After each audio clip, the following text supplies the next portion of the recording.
Pemimpin yang selalu menceritakan tentang dirinya sendiri disebut sebagai narcissistic leader atau pemimpin yang narsistik.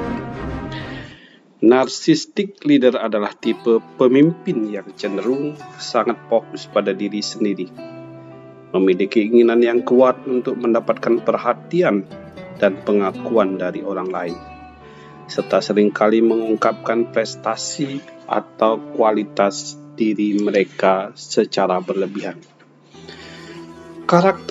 Karakteristik pemimpin narsistik termasuk kecenderungan untuk merendahkan orang lain demi meningkatkan pandangan tentang diri mereka sendiri, berusaha menonjolkan pencapaian pribadi mereka sebagai bukti superioritas, dan kurangnya empati terhadap kebutuhan dan aspirasi orang lain.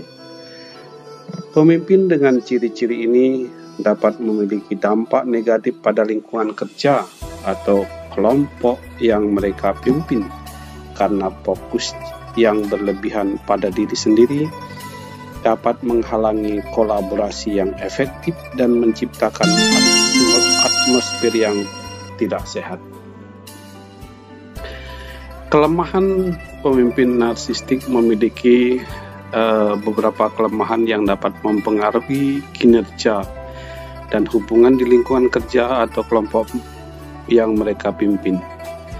Beberapa kelemahan utama pemimpin narsistik meliputi: yang pertama, kurangnya empati. Pemimpin narsistik cenderung kesulitan dalam memahami perasaan dan kebutuhan orang lain. Mereka lebih fokus pada diri sendiri dan kurang peka terhadap perspektif dan perasaan anggota tim atau bawahan. Kurangnya empati ini dapat menyebabkan kurangnya dukungan sosial atau mengganggu ikatan tim yang kuat. Yang kedua, kesulitan menerima kritik. Pemimpin narsistik sering memiliki egonya yang rapuh dan sulit menerima kritik atau umpan balik negatif. Mereka mungkin cenderung merasa tersinggung atau marah ketika dihadapkan dengan kritik, sehingga sulit bagi anggota tim atau bawahan untuk memberikan masukan yang konstruktif. Yang ketiga, kurangnya kolaborasi. Karena pemimpin narsistik cenderung mengutamakan kepentingan diri sendiri, mereka mungkin kurang tertarik atau enggan untuk bekerja sama dengan orang lain secara efektif. Ini dapat menghambat kemampuan tim untuk mencapai tujuan secara bersama-sama. Yang keempat, ambisi berlebihan. Pemimpin narsistik sering memiliki ambisi yang sangat tinggi untuk mencapai kesuksesan dan prestasi pribadi. Namun, ambisi ini kadang-kadang bisa melebihi batas dan menyebabkan pemimpin mengabaikan kebutuhan dan aspirasi anggota tim dalam proses mencapai tujuan pribadi mereka. Yang kelima, pengambil keputusan yang tidak rasional. Karena cenderung terlalu percaya diri dan menganggap diri mereka sebagai yang terbaik, pemimpin narsistik bisa membuat keputusan impulsif atau tidak rasional. Mereka mungkin meremehkan pendapat atau masukan orang lain yang dapat menyebabkan keputusan yang tidak optimal. Yang keenam, kerentanan terhadap manipulasi. Pemimpin narsistik bisa menjadi target manipulasi oleh orang lain yang ingin memanfaatkan egonya yang besar.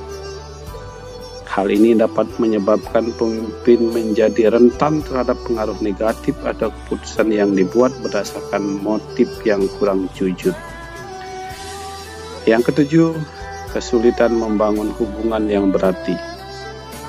Pemimpin narsistik cenderung lebih tertarik pada pengakuan dan perhatian daripada membangun hubungan sehat dan berarti dengan anggota tim atau bawahan. Ini dapat menyebabkan isolasi sosial dan kesulitan dalam mempertahankan hubungan kerja yang positif.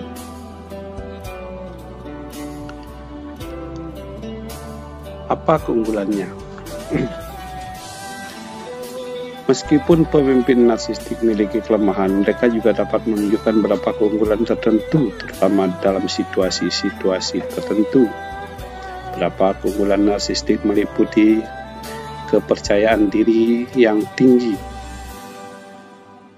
ambisi dan motivasi untuk sukses tinggi, karisma dan kemampuan memikat, kecerdasan dan kreativitas tinggi, daya inisiatif yang tinggi, kemampuan berbicara dan mempengaruhi orang,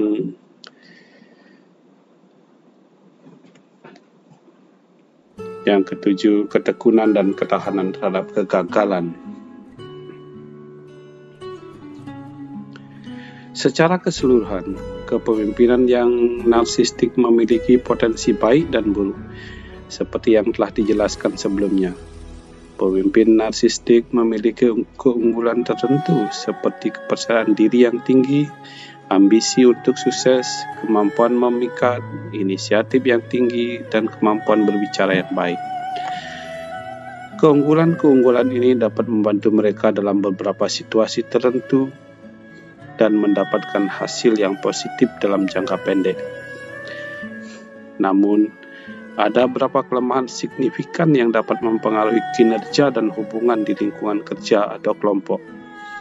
Kelemahan utama pemimpin narsistik termasuk kurangnya empati, kesulitan menerima kritik dan ambisi berlebihan, kurangnya kolaborasi, dan kesulitan membangun hubungan yang berarti.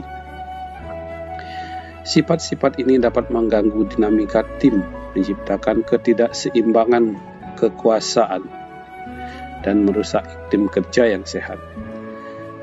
Dalam beberapa situasi atau lingkungan yang sangat kompetitif, pemimpin yang narsistik mungkin terlihat berhasil karena dorongan ambisius mereka untuk mencapai tujuan pribadi dan mencatat prestasi. Namun ketika berbicara tentang kepemimpinan yang berkelanjutan dan berhasil dalam jangka panjang, sifat-sifat narsistik seringkali tidak dianggap sebagai kualitas yang positif. Kepemimpinan yang efektif memerlukan keseimbangan antara kepercayaan diri dan empati. Pemimpin yang mampu memahami dan merespon kebutuhan anggota tim atau bawahan, mendengarkan masukan, berkolaborasi, dan menghargai kontribusi orang lain, cenderung menciptakan lingkungan kerja yang lebih produktif dan harmonis. Dalam rangka mencapai keberhasilan jangka panjang, penting bagi pemimpin yang narsistik untuk mengenali dan mengatasi kelemahan mereka, serta berusaha untuk mengembangkan sifat-sifat kepemimpinan yang lebih seimbang dan berorientasi pada orang lain. Jika pemimpin dapat menemukan keseimbangan antara kepercayaan diri dan empati, potensi positif mereka dapat lebih terwujud dan dampak negatifnya dapat diminimalisir.